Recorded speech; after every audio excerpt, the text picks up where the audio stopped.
Kenapa orang sholat tapi maksiat? Gitu ya nggak ngajina orang eta we. Kenapa orang rajin sholat tapi masih maksiat? Kenapa orang rajin sholat tapi berzina? Kenapa orang sudah sholat tapi ngarentenkeun duit? Kenapa orang suka sholat tapi masih sombong? Kenapa orang sholat tapi ngomongin batu rajin? Kenapa orang sholat tapi iri dengki, sirik, pidik, jahil, kaniaya, iren, pinastren, dudupak, rumpak, tekaupan, tepayaan masih dikukut? Biarin, ada yang ngerti, ada yang tidak juga. Jawa Barat mah harus ngerti bahasa Sunda. Ya. Kenapa? Itu pertanyaan pertama. Padahal Allah berfirman, innas salata tanha 'anil fahsya'i wal munkar. Bu, kalau Quran Allah gitu disautin. Allah. Ulangi ya. Itu yang di atas menang baik. Innas salata tanha 'anil fahsya'i wal munkar.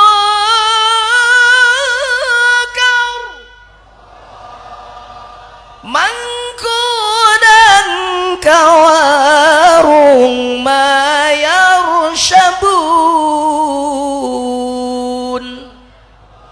Nggak usah pakai Allah, itu mah bukan Quran. Mangkunang kawarung mayar sabun, nabet Allah itu. Kan saya bilang Quran sautin Allah, kalau bukan Quran mah jangan. Yang kedua mah bukan sama ngecek telinga Anda, denger nggak gitu yang bener. Mangkunang kawarung mayar sabun. Kenapa Allah?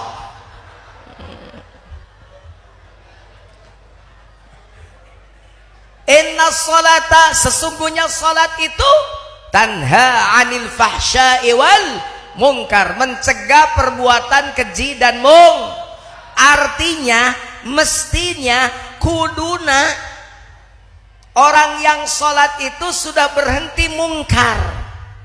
Tapi kenapa orang sholat mungkar dikerjakan, orang sholat sombong masih, orang sholat makan renten masih, makan riba masih, minjem ke bank emok biasa. Kenapa ibu ketawa? Pelaku ya, di belakang tuh pelaku ya. Minjem duit ke bank emok tiap hari berdiri saya berjanji. Itu para pelaku tertawa mentertawakan dirinya. Ini mah saya bukan cerita orang sini, cerita orang sono. Cuman sekarang lagi pada di sini. Biarin Pak Jujun, ada kebutuhan, butuh jangan melanggar aturan Allah. Kalau butuh melanggar aturan Allah, maka Anda menambah dosa. Barang riba mah jangan dimakan, karena kata Rasul, Quran mah udah jelas haram. Kata Rasul, 1 dirham duit riba Anda makan, dosanya sama dengan berzina 36 kali. Hati-hati bapak-bapak nih suaminya, hati-hati tuh istrinya. Takut di belakang bapak minjem ke bank emok atau emang disuruh sama suaminya. Hati-hati, sama dosanya dengan berzina 36 kali. Dosa riba paling ringan kata Rasul, dosanya paling ringan dari dosa riba adalah sama dengan berzina dengan mertua. Naudzubillahi min dzalik. Hati-hati ya. Mendingan lapar daripada makan barang haram ya. Mending jadi istri petani tebal daki tapi halal rezeki daripada jadi istri pejabat duitna menang bangsa ti rakyat. Bener gak? Makanya mending jadi istri kiai aja, insya Allah halal rezekinya. Yang ngasih amplopnya juga ridho. Pak Kiai maaf cuma bisa ngasih segini, udah gede ngomongnya begitu juga. Maaf ini juga mudah-mudahan jadi bahan kebaikan. Itu nambah-nambah buat bikin masjid Pak Kiai, bukan masjid saya, masjid umat. Ya kan Pak Kiai yang bangun, iya. Buat pesantren begitu. Istri kiai mah enak, makanya mending jadi istri kiai aja. Siap daftar? Enggak, saya menolak pendaftaran karena saya tidak mau poligami, karena saya ngeri kalau poligami. Mending kalau istri kita ini memang sekarang tuh smart and beauty, cantik sekarang tuh, tapi lihat kalau anak istri kita empat-empatnya misalnya panjang umur, kebayang nggak kita nanti udah tua dikelilingi nenek-nenek 4 males nih. Makanya udah dah, Saya mah cukup satu saja, satu di Bandung, satu di Bekasi, satu di Bantar Gebang. Nggak, bercanda, just kidding. Saya sudah janji pada istri saya, demi Allah mama, saya tidak akan tergoda oleh nenek-nenek. Begitu. Subhanallah. Coba, sekarang orang sholat tapi larangan Allah dilanggar terus. Iya Pak Jujun, kan saya mah orang butuh. Pak Jujun ngomong gitu kan cukup duitnya. Kalau saya kan suaminya BP7, bapak pergi pagi-pagi pulang petang, penghasilan pas-pasan. Pergi pagi pulang petang bawa duit cuma 10.000. Kacida piraku resiko ke dapur sapoe 10.000. Mana cukup atuh Pak Jujun? Cukup tuh bukan punya kita. Yang punya cukup itu Allah. Kenapa kau mendahului Allah? Suami pulang petang, pergi pagi, bawa duit 10.000.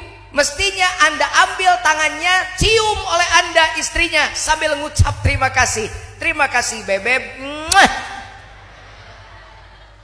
Engkau sudah bekerja sehari penuh, kami sudah mendoakan dan seluruh anak-anakmu. Hasilnya cuma 10.000, nggak apa-apa, asal berkah aja dan halal untuk kehidupan kita. Begitu orang yang punya iman. Begitu nggak istri bapak? Dia tahu.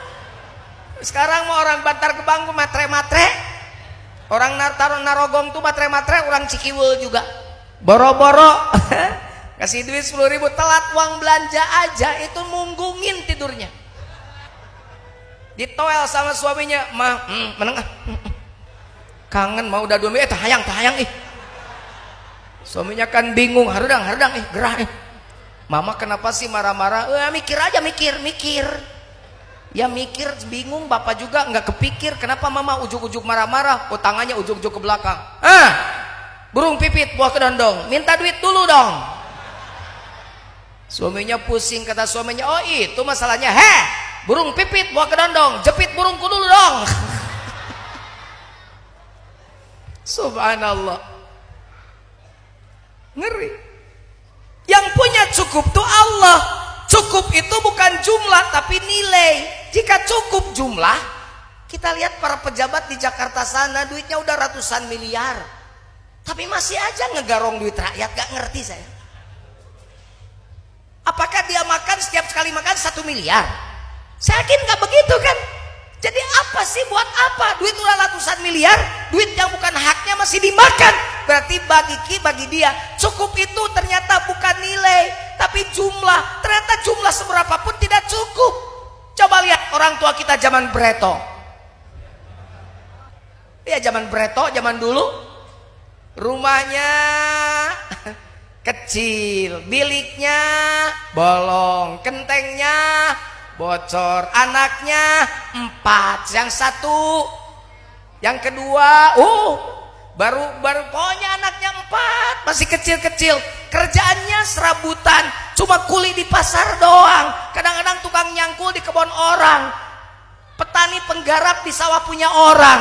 Tapi coba lihat, tenang saja, daripada makan haram aku lebih baik yang halal tapi berkah. Buktikan orang tua kita zaman Breto, anak yang 4-nya gede-gede, sehat-sehat, rumah tangganya aman tentram. Ya sesekali bertengkar biasa saja, tapi nggak parah pertengkarannya. Tapi apa yang dilakukan? Karena mereka satu berdoa pada Allah dengan ikhlas, yang kedua ikhtiar dengan baik sekadar kemampuan dia, semaksimal mungkin sesuai dengan kapasitasnya. Hasil tawakal pada Allah. Makanya enak jadi orang tua dulu.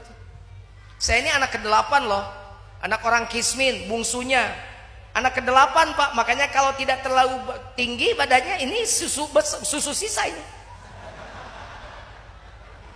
Kakak saya kan begini, masih begitu nyusunya. Saya mah udah ke-8, udah begini.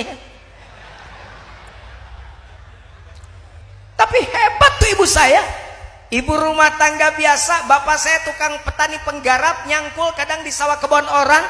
Tenang aja, anak 8 gede-gede. Ini yang bungsunya aja udah jadi doktor, calon profesor. Coba yang ini.